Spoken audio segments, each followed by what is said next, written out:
não sei o que acontece aí, mas 64 de 92, 64 não bem colocado é muita coisa. Precisa ter um critério melhor aí de seleção, né, para fazer essa colocação de DIU, porque mostrou lá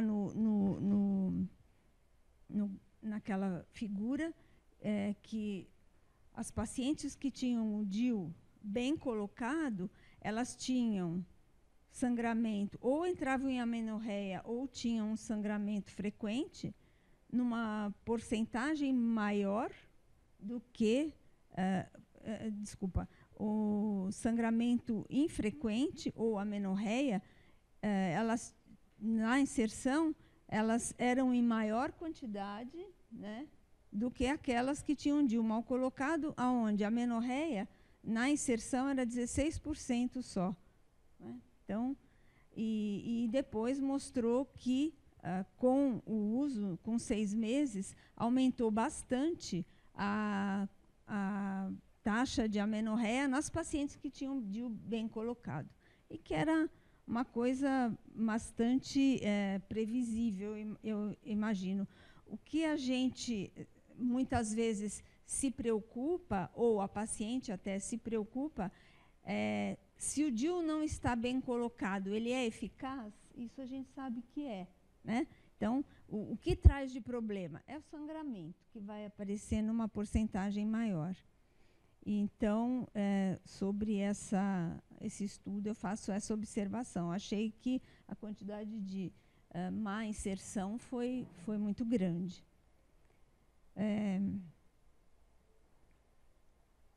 Com relação ao mifepristone, aí vou falar o nome comercial para quem não conhece, né?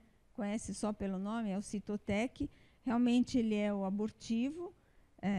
E no Brasil, nós não vamos nunca conseguir tratar um sangramento irregular com Cytotec. Né? Ele é usado em situações de aborto retido e pacientes internadas. E aí, Luciana, na sua análise, você fez uma análise interessante sobre os artigos, e aí você falou assim, eu acho que quem precisa de progestagênio e vai ter que tomar estrogênio só para controlar o sangramento, não devia nem estar usando. Mas é que, muitas vezes, esse é o método indicado para ela, e o uso do estrogênio por um período de tempo.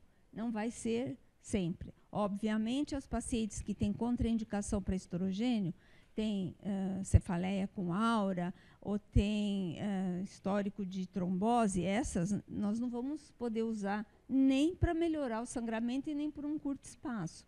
Mas, se ela está usando e você escolheu aquele método, é porque outros não poderiam ser usados. Né?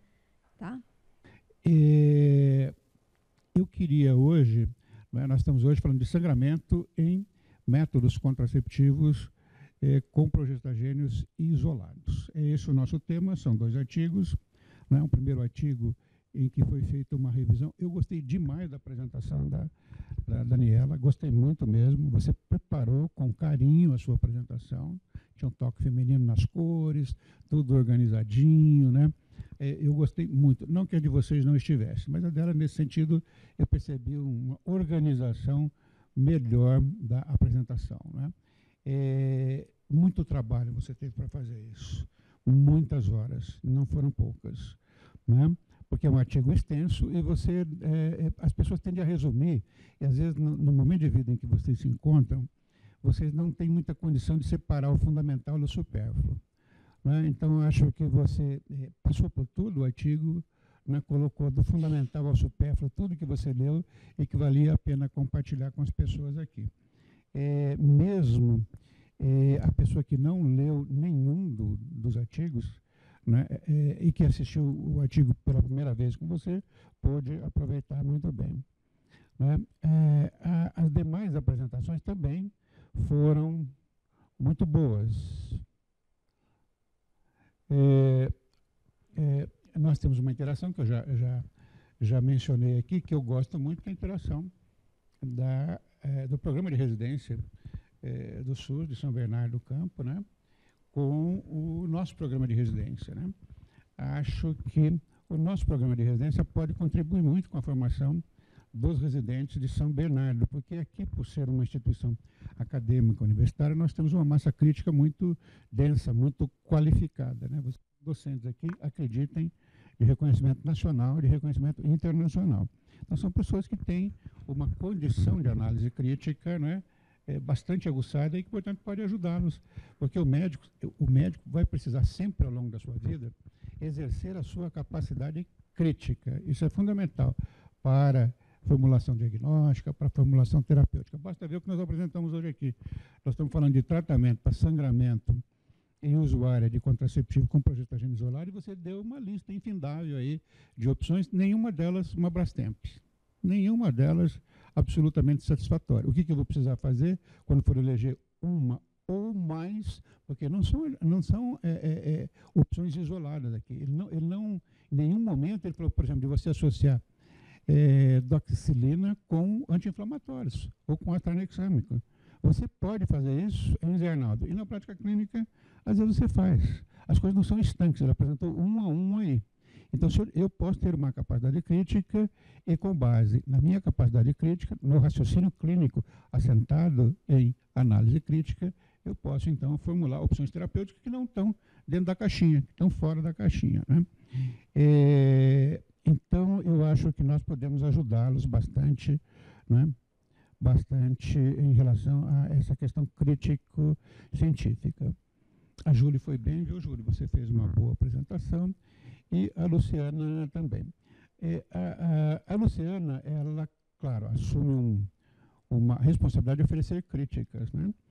Algumas críticas vieram adequadas, outras inadequadas, né? Como a Beth já lembrou, né? Porque é uma atitude simplória. Troca o método, né? Você está usando um Mirena, por exemplo. Mas você sabe quanto custa um Mirena? Bem caro. Bem caro significa o quê? Quanto? R$800, né? Para o sistema público um pouquinho menos, que eles compram de batelada, então pagam um pouco menos. Mas a paciente vai colocar no seu consultório, ela sem custos de inserção, né?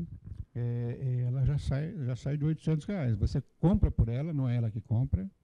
Você compra, mostra a nota fiscal do que você comprou e transfere esses custos para ela e você coloca os custos da inserção. Então, imagina que ela volta daí 3 meses e fala, agora vamos trocar o seu método. Ah, mas por que o senhor indicou esse método? Eu indiquei porque eu achei que você é uma adolescente, né? Você talvez não tivesse aderência necessária ao uso de contraceptivo hormonal combinado oral, né? A própria sua mãe esteve aqui, compartilhamos isso, e ela nos disse que seria bom um método que independesse da sua vontade, porque ela vê que você não cumpre com as suas tarefas diárias, ela precisa ficar lembrando você, ela tem medo que você esqueça. Então, nós optamos por esse método, né? É um método para uma população vulnerável, que pode ser de adolescentes, que pode ser de usuários de tóxico, né? Enfim, pode ser por várias, ou por contraindicação, como disse a Beth. Se for por contraindicação ao uso de formulações com estrogênio, né? Mais difícil ainda, né? Porque como é que você vai trocar? Né? Não dá para trocar. Então, sempre você vai tentar contornar o problema do efeito adverso que você tem, se possível. Claro, pode chegar um determinado momento, exauridas as possibilidades, e frente à inaceitação da paciente, você vai dizer para ela, então agora vamos trocar mesmo. Mas não é a primeira opção, né, porque tem uma indicação lá atrás que justificou você fazer o uso de um método caro. Esse método é caro, é bom lembrar para o jovem, se eu tenho um método que custa R$800, ele pode ser usado por 5 anos, né, você vai gastar quanto? Você vai gastar R$160 por ano. Né? Se você divide por mês, né, você vai gastar algo como R$13 por mês. R$13 por mês. O que não é tão caro. E hoje existe financiamento para comprar isso, né? Pode comprar em 5 vezes. Existe possibilidade de fazer isso. De qualquer forma, é um método que a grande maioria, agora vou dar um depoimento pessoal, eu não tenho no meu consultório, na grande maioria dos casos, necessidade de retirar Mirena. Não sei se é por efeito adverso, né? Eu acho que as pacientes a gente consegue contornar. A orientação que a gente faz, que é chamada de orientação antecipatória, história, ela é fundamental para qualquer método anticoncepcional. Para os métodos com progestagênio isolado, a gente tem que orientar, olha, vai ter problemas com o sangramento, esse problema tende a se minimizar com o tempo, né?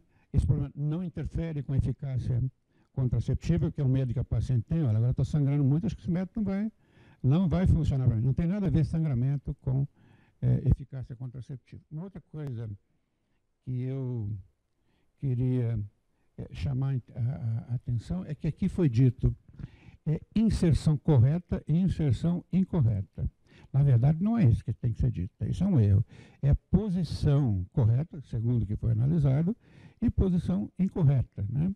Ou posição adequada, posição inadequada, porque ninguém viu fazer a inserção. Porque você insere apropriadamente, e o DIU molda, desce, né? E aí você vai lá, imagine se o ultrassonografista escreve inserção incorreta, e você que inseriu e a sua paciente lê. Né? Ele não fala jamais isso. Né? Ele fala, olha, está na posição DIU normo posicionado. Ele fala que o DIU está normo posicionado porque está a menos de 5 centímetros do fundo uterino, como aqui foi usado.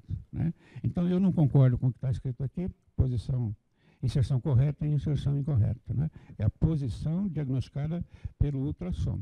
Porque acho que hoje, com o novo dispositivo do Mirena, todos conhecem o dispositivo insertor do Mirena? É muito simples, né? É para ginecologista que tenha 2 neurônios, com um neurônio não fazendo sinapse com o outro.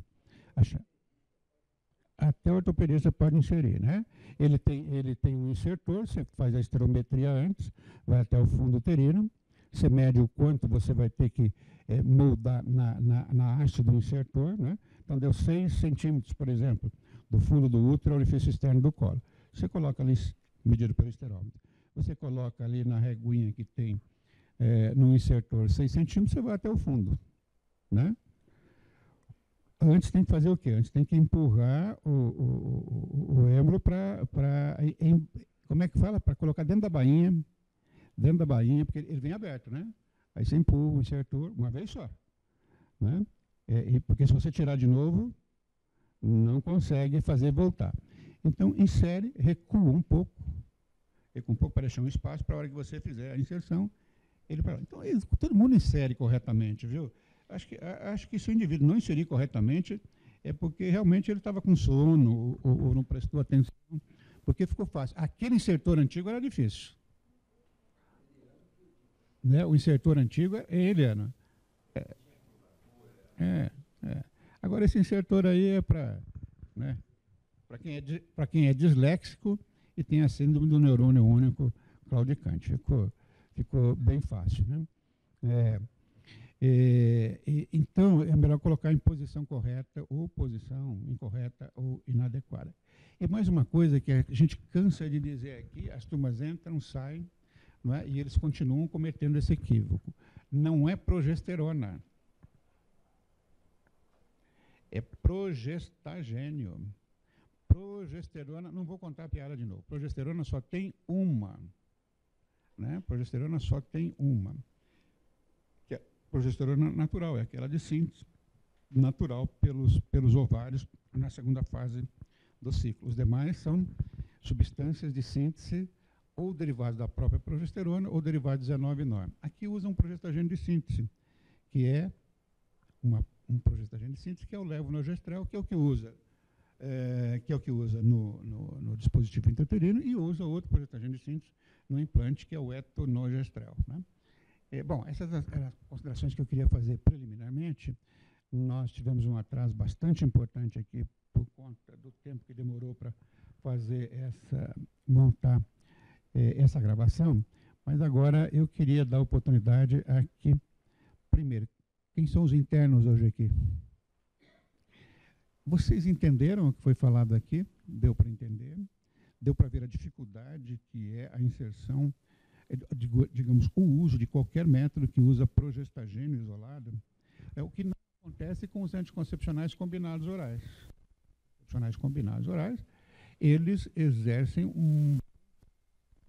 né, quase sangra naquela semana de pausa. Em geral, não tem tem um pouquinho de spotting, de manchas, não é? Porque eles têm muito baixa dose nos dias atuais. Aliás, os anticoncepcionais combinados orais, estou falando agora para vocês, vale recordar que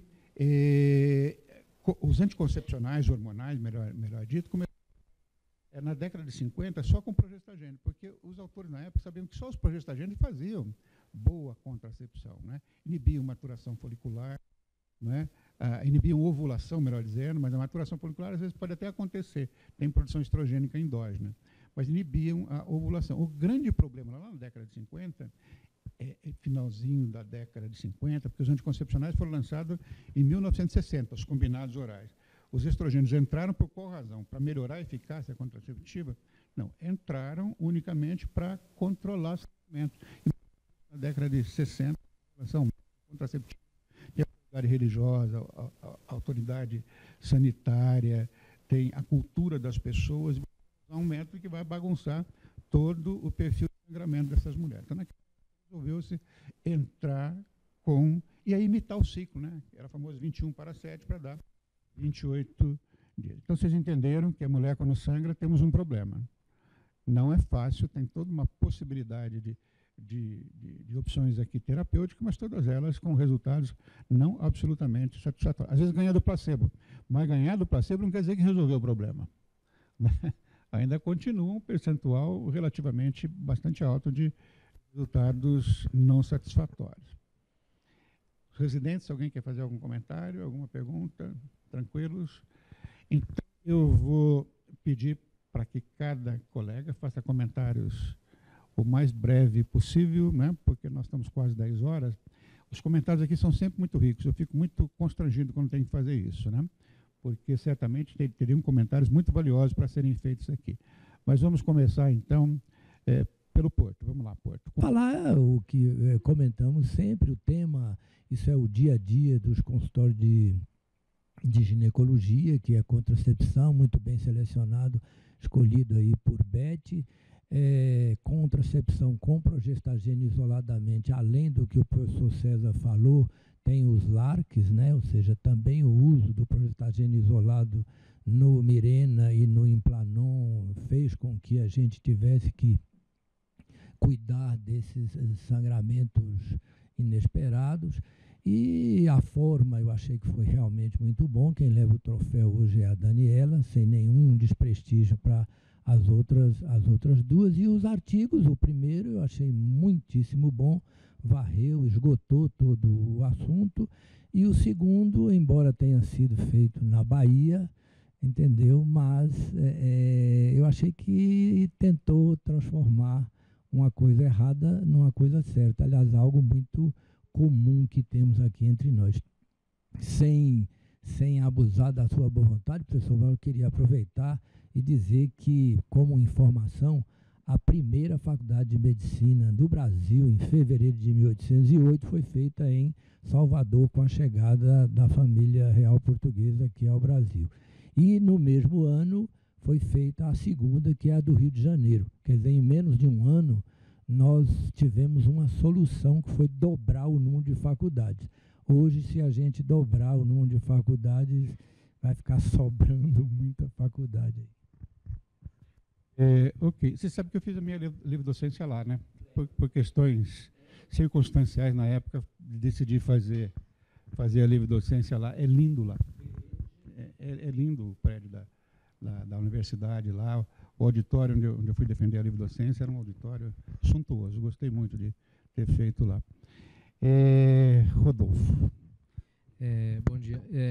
Esse assunto é um assunto muito frequente, achei bastante apropriado a Beth trazer, e talvez um dos desafios maiores que a gente, como ginecologista, tanto nos ambulatórios, como na faculdade, em todos os lugares, acaba tendo frente ao uso de progestagênio isolado, que não é raro a paciente vir trazer isso e interrogar para a gente e ter muita dificuldade. Se, por um lado, os LARCs vieram para trazer um grande benefício do ponto de vista de tempo de uso, facilidade posológica, por outro, eles trouxeram um grande inconveniente, que foi aumentar mais ainda a probabilidade de ter sangramento pelo uso do método, e a gente tem muita dificuldade dessa correção. Vocês viram pelo artigo 1º, né, esse de revisão, que existe um arsenal enorme, nenhum deles é completamente eficaz.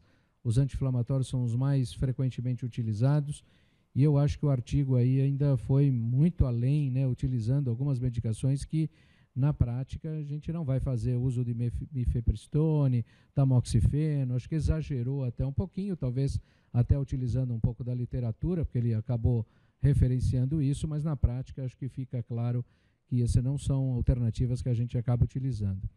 E o segundo artigo, acho que, como o Porto falou, talvez ele tentou acertar alguma coisa, acho que talvez que não precisasse, né, inclusive, talvez esse posicionamento dos DIUs, como o professor César comentou, no percentual do artigo, mostrou talvez muito mau posicionamento, se foi só um dos profissionais envolvidos, para talvez tirar o viés, acho que foi pior se tivesse colocado em 2 ou 3 outras pessoas, tivesse tido alguma outro resultado, porque aparentemente o posicionamento dos DIUs ficaram muito ruins. Eu acho que não dá para concluir nada desse segundo artigo, né? Não dá para você ir para a mesma conclusão que o autor tentou, né? Mas acho que foi bom, amanhã bastante produtiva, e que fica claro para a gente que não é fácil corrigir esses sangramentos. Os receptores são todos ocupados e a gente tem muita dificuldade, uma vez que você tem, provavelmente, no uso do levonorgestrel intrauterino,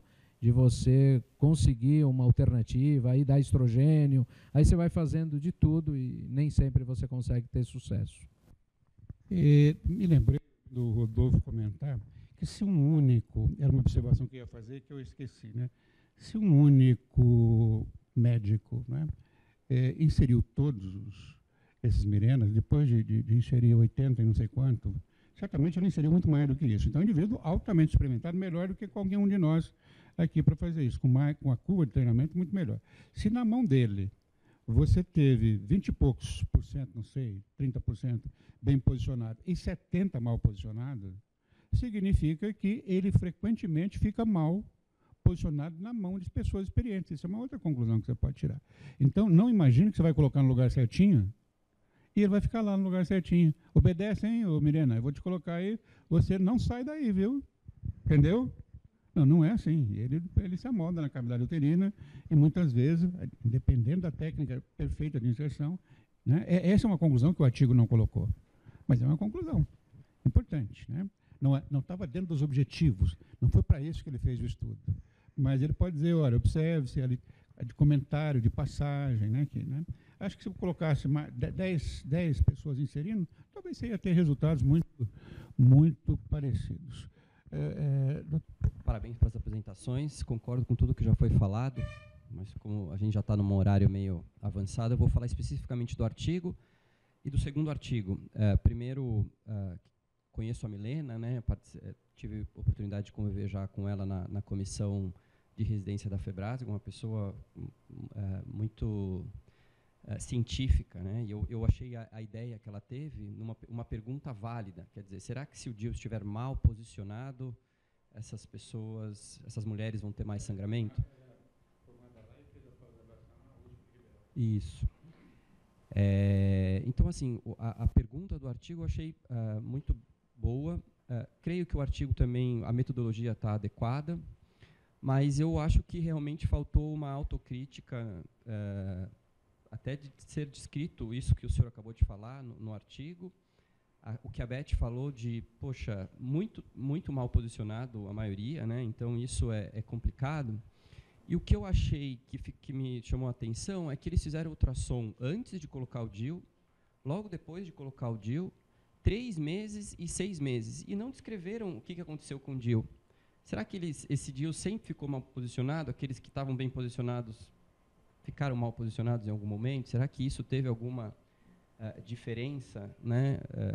Não se fez, mas não se falou. Então, é uma coisa estranha. Não sei se o resultado disso daí pudesse complicar o trabalho, né? Quer dizer, olha, os que estavam bem posicionados, metade depois ficou longe do fundo uterino, então ficou mal posicionado e eles não iam conseguir ter o dado. E outra coisa que me chamou a atenção foi a alteração, primeiro, do relato da paciente em frequência, né, o que eu acho que é o normal, quer dizer, no começo foi pior para os 2 grupos depois melhorou, acho que isso é natural, tudo bem. O grupo que estava mal posicionado já começou pior e continuou pior, mas melhorou dentro dele, né, no intragrupo. Eu acho que isso é algo normal. Agora, o volume, né, de sangue feito aí por um método talvez não tão objetivo, mostrou que não teve diferença com 3 meses, e depois, com 6 meses, mostrou uma diferença. Eu achei estranho, né? Eu imaginaria que no começo, os 3 primeiros meses, o sangramento ia ser pior. Talvez tenha sido pior nos 2 grupos, e por isso que não se viu diferença, mas depois apareceu. E se você for ver, mesmo sendo eles terem calculado o poder da amostra, tem muito ali outliners, né? Que não sei se comprometeu o trabalho. Então, assim, eu acho que é um trabalho que teve uma boa pergunta, uma razoável metodologia, os resultados deveram um pouquinho. Eu acho que ainda precisa evoluir para a gente ter conclusões adequadas. Não dá para a gente se basear totalmente no que ele trouxe.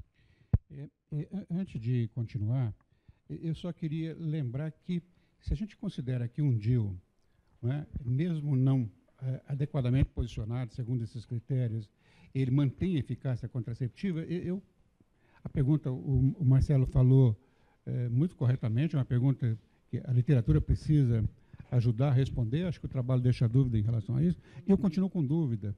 Eu não sei se um DIU mal posicionado, né, se ele interfere com o sangramento. Eu continuo com dúvida. Se fosse assim, a gente ia ter que tirar 70% dos DIUs. Né? Então, eu continuo com muita dúvida.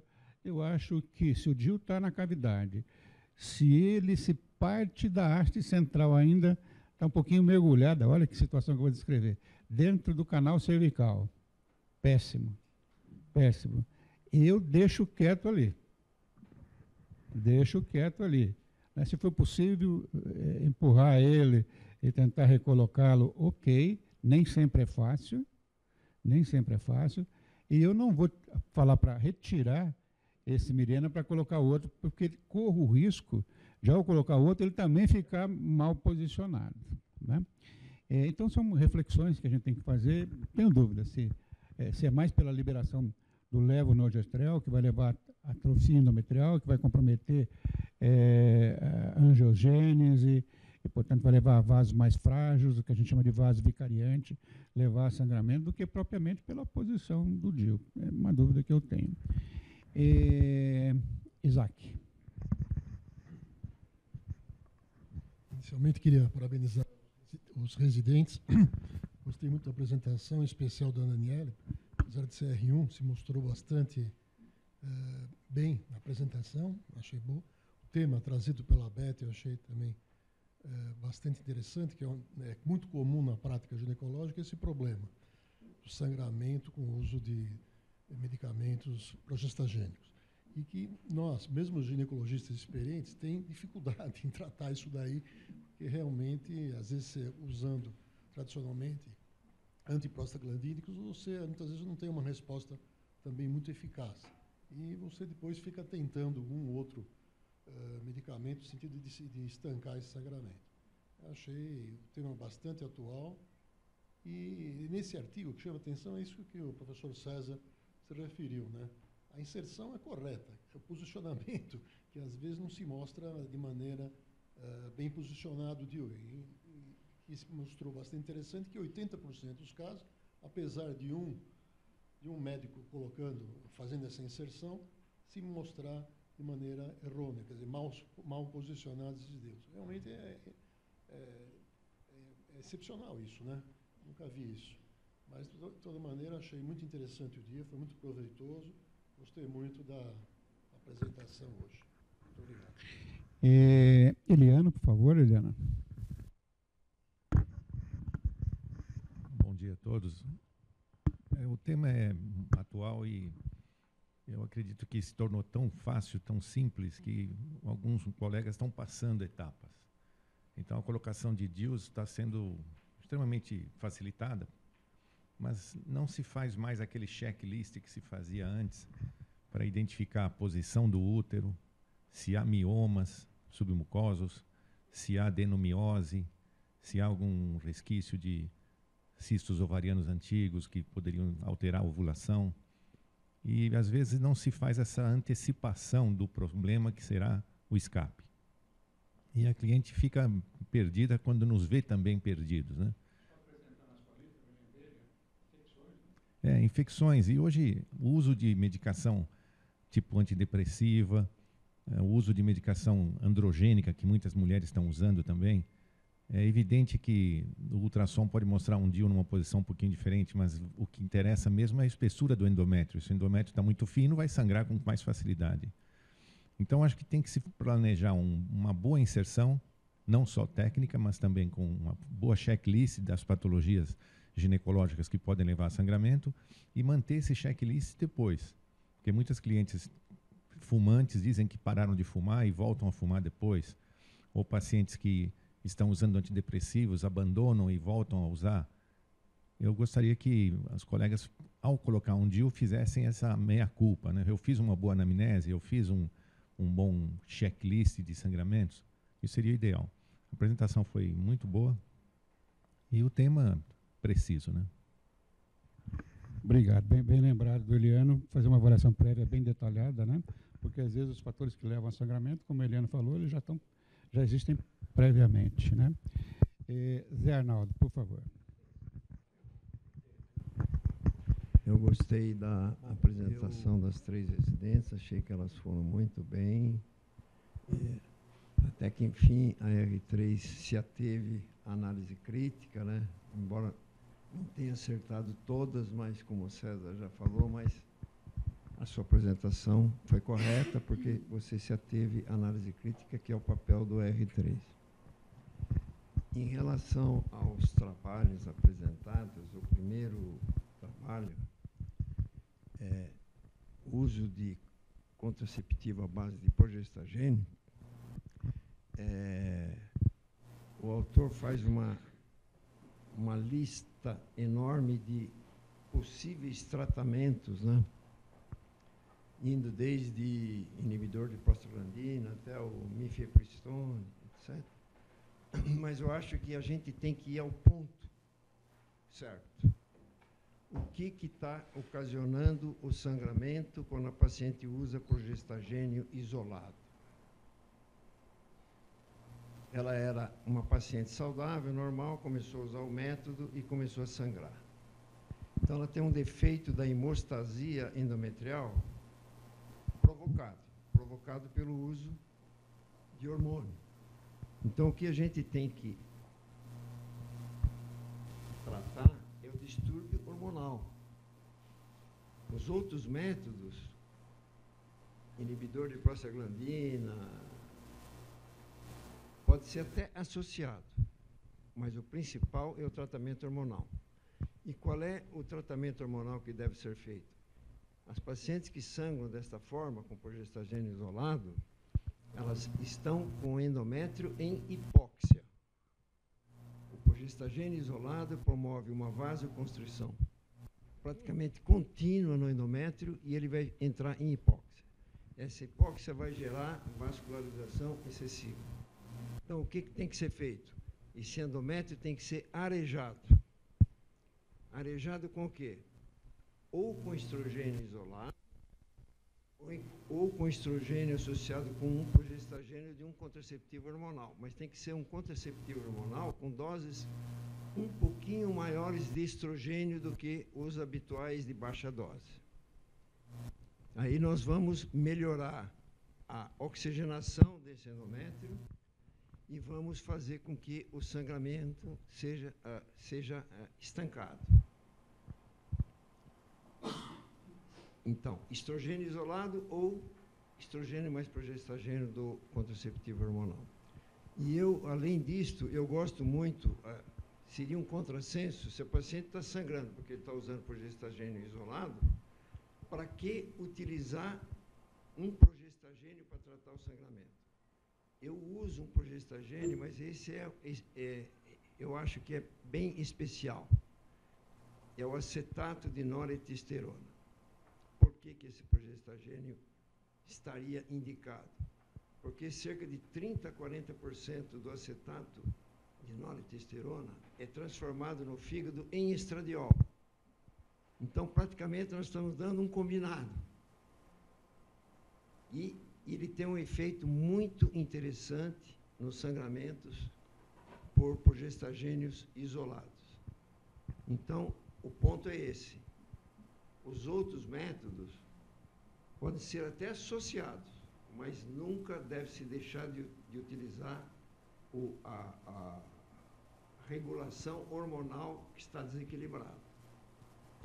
Eu queria só complementar aqui, porque parece que está havendo uma confusãozinha aí entre o mifepristone e o misoprostol. São duas drogas completamente diferentes. O mifepristone é um derivado nor da testosterona, é um antiprogestagênio e um anticorticoide. Foi citado aí porque ele inibe receptor de progesterona e estimula receptor de estrogênio. Poderia ser usado, não é comum, mas pode ser usado. Agora, o misoprostol é um agonista da prostaglandina E. Os dois são usados também como abortivos, mas são drogas completamente diferentes. Então, mifepristone, eu não sei quem que falou que o misoprostol é o mifepristone aqui no Brasil. São duas drogas diferentes, não tem nada uma a ver com a outra.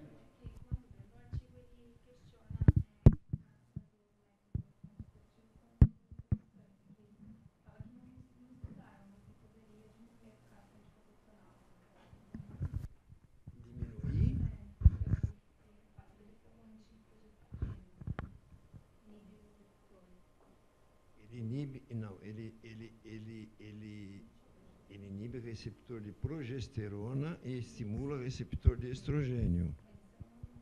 Não. Em relação ao outro artigo, você queria falar alguma coisa? Vou fazer uma pergunta para você. Pode? Deixa eu só complementar o que eu ia dizer antes que eu me esqueça. O segundo artigo, que falou sobre o posicionamento do DIU,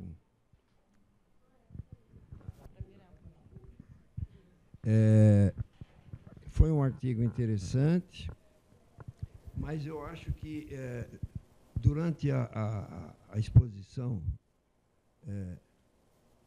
eu não vi em nenhum momento ela discutir a fisiopatologia do mau posicionamento.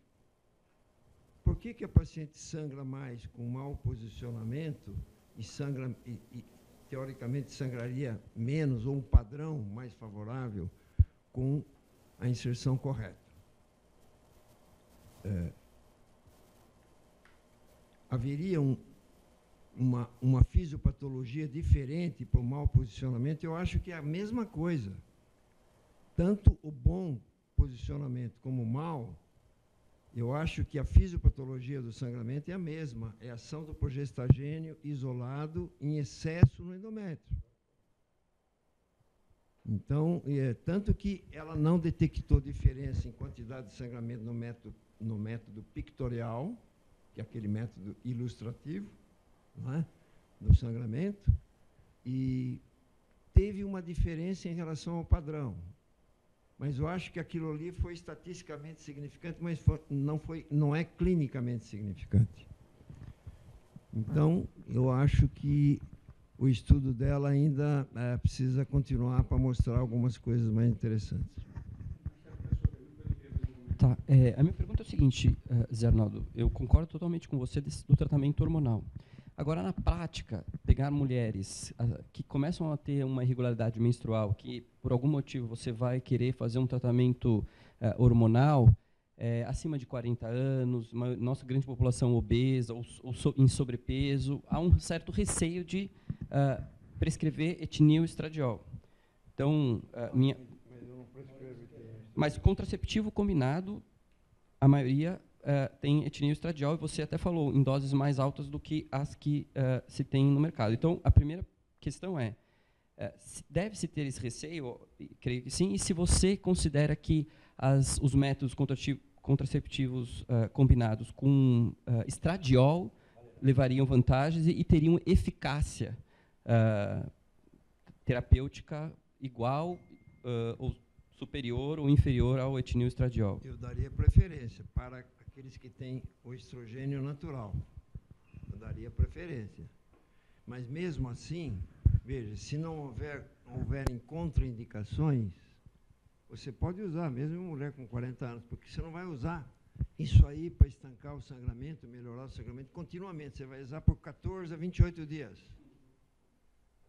Entendeu? É diferente daquela mulher que vai usar anticoncepcional por 2, 3, 4 anos.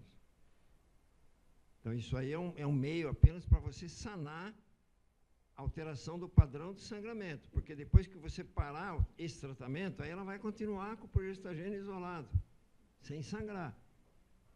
Quando sangrar de novo, você tem que repetir de novo. Esse é o problema. Bom, eu estava dizendo o seguinte, que a gente vai ouvindo os comentários e vão nos ocorrendo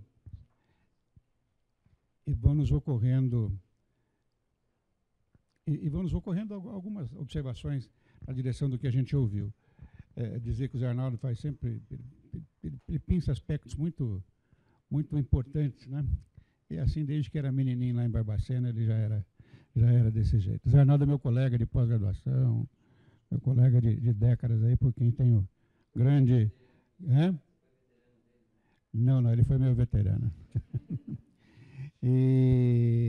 Então, uma coisa que o Zé Arnaldo falou, e eu penso da mesma forma, é de que muito vale mais o progestagênio ou o efeito, porque o sangramento não acontece só com o Mirena. Se você colocar um DIU de cobre, também acontece. Né? É muito mais por estar dentro do útero, né, do que estar colocado no fundo do útero. Que, Zé Arnaldo, as pessoas às vezes fazem extrapolações de conhecimento de outras áreas, imaginando que essas extrapolações possam ter plausibilidade. A gente sabe que existe um gradiente de concentração para o útero gravídico.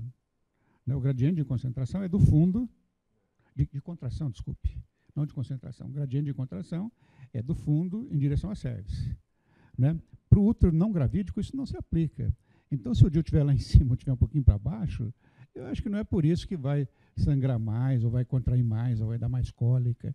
Né? Apenas para lembrar isso. E por fim, o Zé Arnaldo buscou a racionalidade, a plausibilidade, o que encaminha para você, eventualmente, fazer tratamento com estrogênios ou com preparações extraprogestativas. Vale lembrar que, alguém disse aqui, que para o estrogênio usar, você vai ter que dar doses generosas de estrogênio. Né? Por que você vai ter que dar dose generosa? Porque há uma repressão. Né? Os progestagênios inibem a formação de receptores de progestagênio e também de estrogênio.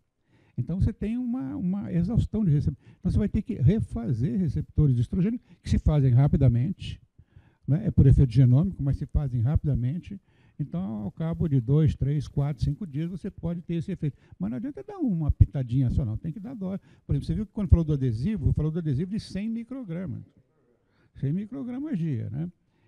E tem que dar um tempo, não é no primeiro dia, no segundo dia que você vai resolver o problema, apenas para lembrar. E, por último, eu diria o seguinte, tudo existe uma hierarquia de procedimentos. Né?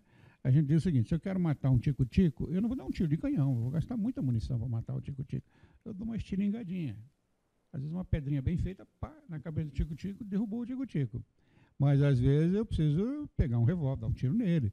Se pegar uma cartucheira, vai chegar uma hora que fala, pô, está me irritando esse tico-tico, vou dar um tiro de canhão nele. Mas não é a primeira alternativa. Nesse sentido, Zé Arnaldo, eu acho que a gente não pode descartar o uso, por exemplo, de anti-inflamatórios. Não é porque os anti-inflamatórios, ou antiprostaglandínicos, acho que você concorda com isso, não é? Eles talvez oxigenem também. Né? A hora que você falou que precisa jogar ar no endométrio, eu pensei que você ia propor uma infusão via, né, com uma de ar dentro do Eles podem ser associados. Não, mas eu queria dizer para você o seguinte, a gente sabe que o uso de antiprostaglandínicos ou anti-inflamatórios, como medida isolada, resolve boa parte dos casos, é simples, aquelas pacientes que eventualmente você fica em dúvida, poderia usar. Não são medidas de primeira linha, acho que a antiprostaglandínica de primeira linha e a progestativa de primeira linha, isolados ou associadamente. Porque senão eu uso muito, né, anti-inflamatório. Anti-inflamatório é um santo remédio para tratar dismenorreia e para tratar sangramento, né? Agora, a plausibilidade aponta na direção. Talvez uma... deixa eu falar já, Zé, só para concluir. Talvez pelo efeito... Porque você sabe que o óxido nítrico também é um antagonista da prostaciclina, da prostaglandina I2. Né? E os anti-inflamatórios talvez melhorem também, para ir na direção do que você falou, também melhore a oxigenação endometrial por essa via, de melhorar a produção de óxido nítrico. Né? Eu só não descartaria essa hipótese para não passar para os residentes, não é que eu quero contraditar você, acho que está correto o que você falou, mas para não jogar essa hipótese fora, essa alternativa, melhor dizendo, porque pode ser uma boa alternativa terapêutica. Fala, Zé Arnaldo. Precisa levar deixa eu levar o microfone para você. Eu uso antiprostaglandínico também, mas associado, porque eles isoladamente têm um efeito muito efêmero, muito curto. O paciente volta a sangrar de novo, entendeu?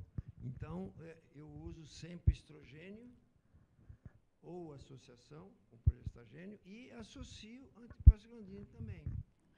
Perfeito. Faltou o Cícero, né, para não cometer essa falta de cortesia com o Cícero. Você tem ainda algum comentário que você queria fazer antes de encerrar? Queria dizer que gostei das apresentações e principalmente das observações feitas pelos nossos colegas. Achei todas pertinentes. Apenas do ponto de vista prático, nós no consultório, achamos que antes de fazer a inserção de um DIU, temos de esclarecer bem a paciente do que poderemos encontrar durante o tempo que ela vai ficar com o DIU. E isso minimiza muito a aceitação dela a qualquer dos esquemas preconizados para contornar um sangramento. Então, esclarecer bem a paciente antes de colocar um DIU, acho meio caminho andado para resolver o nosso problema. Bom, por fim, concluindo, agradecer a Beth.